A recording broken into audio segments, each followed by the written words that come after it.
did not prevent us to get into very thorough and difficult negotiations in order to get the Israelis to recognize the existence of the Palestinian problem, the existence of the Palestinian people. And if there has been a recognition later on of the PLO, of the Palestinian Authority by Israel, it is in fact due to efforts by Egypt, to the steps that Egypt has taken.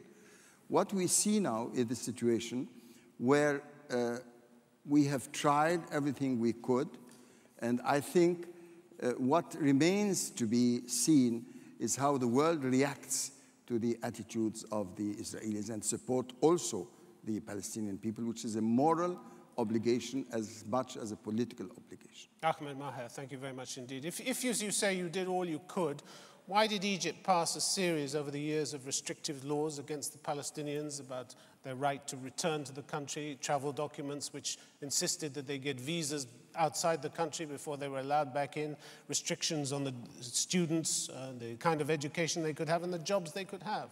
Why so many restrictions on the Palestinians if you were playing the role of friendly uncle towards Let me tell you that the number of Palestinians working in Egypt and studying in Egypt, having studied in Egypt, is enormous. There were some restrictions, but one of the main reasons of there were a lot of restrictions. There were a lot of restrictions. I tell you why. This was a not position, just some, but a lot. This was a position of all the Arab countries.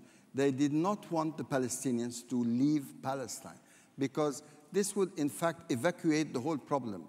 If you allowed the Palestinians to go all over the world, this would mean that the Israelis would have achieved their goal of putting an end to the existence of the Palestinian people on the Palestinian But once territory. they're there, is that a reason to mistreat them or not to give them equal rights? There was no mistreatment. There were some regulations, but I still tell you that the numbers of Palestinians who are working in Egypt today, who have been working in Egypt for the last years, 20, 30, 40 years, the number of students who came to study in Egypt and who are studying in Egypt is by the thousands. All right. Ahmed, Maher, thank you very much indeed. Let me call on Ghada Karmi to speak for the motion, please. Thank you. I speak with a heavy heart because as an Arab, I should not attack fellow Arabs. But it is not the Arab people who have always supported the Palestinians that I mean. It is their governments who so often do not represent them. What I say will earn me no favors with Arab governments, but I believe that if we are to progress, we Arabs must not be afraid to be self-critical and to face our faults honestly. Yes, the Arab governments have failed the Palestinians. Now, the other side argues, and I knew it would, that they've helped them a lot. We don't deny that. They did help.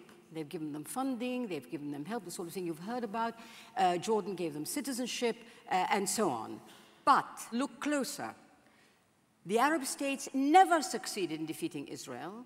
In 1978, which His Excellency has referred to, Egypt, the only state which could have, left the battlefront with the Camp David Treaty. Since then, the rest have been trying to make peace with Israel, a state that occupies Arab land and kills Arabs. Today, they are falling over themselves to recognize Israel. Why? Because Israel vacated a few settlements which were illegal anyway. And look what we're reduced to. Egypt, that great power, is now Israel's policeman on Gaza's border. And the rest watch helplessly while Israel kills and bombs the Palestinians and steals their land, and Israel's best friend, America, lays waste to that great country, Iraq. I am not unsympathetic to the Arab government's dilemma. They owe their support, and in many cases, their very existence, to American favor. America is Israel's greatest ally. So if they fight Israel, they risk losing American support and threaten their own survival. It is an unenviable position. But no matter what the cause for the Palestinians, it comes down to the same thing. The Arab governments have failed them. So I urge you tonight to vote with your consciences. You know that I'm saying what most of you think but do not say. I urge you, vote on the side of truth and honesty. Vote to support our motion. Ghada, Karmi, thank you very much indeed. Since we're talking about truth and you want to be self-critical, perhaps one of the reasons that the Arab governments have not supported the Palestinians as much as you like, because perhaps the Palestinians have failed the Arab governments, or at least the Palestinian governments have failed the Arabs.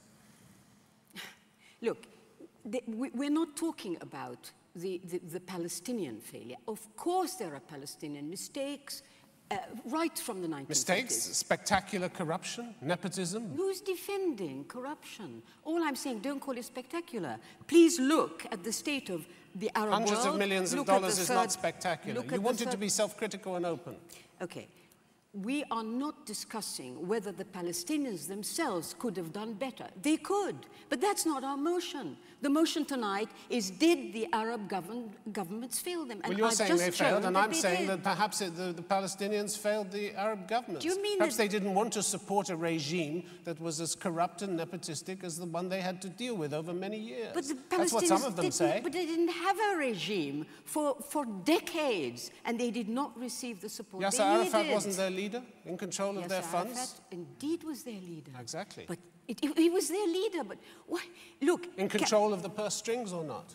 In control of the purse strings, but this is not about Palestinian corruption or not. This is about the attitude of the Arab governments to the Palestinians. You're saying they failed them. It's about I'm telling you why the Palestinians may have failed the Arabs. It's about Arab government performance with the Palestinian cause. And the Palestinian cause isn't just Yasser Arafat and a few corrupt ministers. It isn't. It is not, of course not. It's a world cause. Ghada, You know very well what it is. Thank you very much indeed. Michael Tarazi, let me ask you to speak against the motion, please. I have to admit that when I first heard the motion tonight, I thought to myself, well, how can you have a debate? I mean, everybody knows the Palestinians have been failed by the Arab governments. What's anyone going to say? And then I started thinking about it, and I thought to myself, this is actually making me angry, because not only is it false, but it actually imposes a double standard on the Arab governments. Why does this resolution focus on Arab governments? I mean, we all know that it's the international community as a whole that has failed the Palestinians. And yet this resolution focuses on the Arab governments. Why? Because there's an unstated but understood assumption behind the question that all we brown people in the Middle East should have a tribal allegiance to each other that supersedes the obligations of the international community. That's simply not true. It is not the responsibility of the Arab governments alone to enforce international law against Israel. That is the obligation of practically every member of the United Nations. So why are we focusing on the Arabs? Let's focus a little bit on history. It wasn't the Arabs that gave away Palestine to the Zionists, was it? No, that was Britain. Thank you very much, Tim. I'm not a representative of any government. It wasn't the Arabs who helped Israel. I thought were you. It wasn't the Arabs who helped develop Israel's nuclear technology. That was France. It's not the Arabs that give Israel billions of dollars a year to help violate the rights of Palestinians and to build illegal settlements. That's the United States. And here we are blaming the Arabs. Why do we fall into this double standard and self-flagellate and say this is all our fault? To vote for this resolution is the equivalent of voting for a resolution that says Arabs have an obligation to clean up a mess they didn't create, that they didn't want, that they don't exacerbate, and over which they have very little authority. Why would we take on that obligation when it's not our fault? Michael Tarazi, thank you very much indeed. Hussein Ibish. Hussein Ibish, I'm going to bring you in a little while. Okay. Bring in Hussein Ibish, and I'm going to bring the audience in a little while as well. You posed the question, why focus on the Arabs? Because the Arabs focus on the Palestinians the whole time. They raise it at every possible opportunity. They do, and that's a demonstration. They pledge large sums of money, and only one of them gives it. You're right, and they raise the issue. So they don't live up to their promises to the Palestinians, They raise the issue, which is a hell of a lot more than the rest of the international community does. And they don't live up to their pledges, that's proof of the fact that they actually do help the Palestinians more than everybody else. They don't live up to their pledges. They don't help them more. In 2004, the World Bank Trust gave budget support grants of $118 million. The EU EU gave 50 million, the US 20 million, only one Arab country.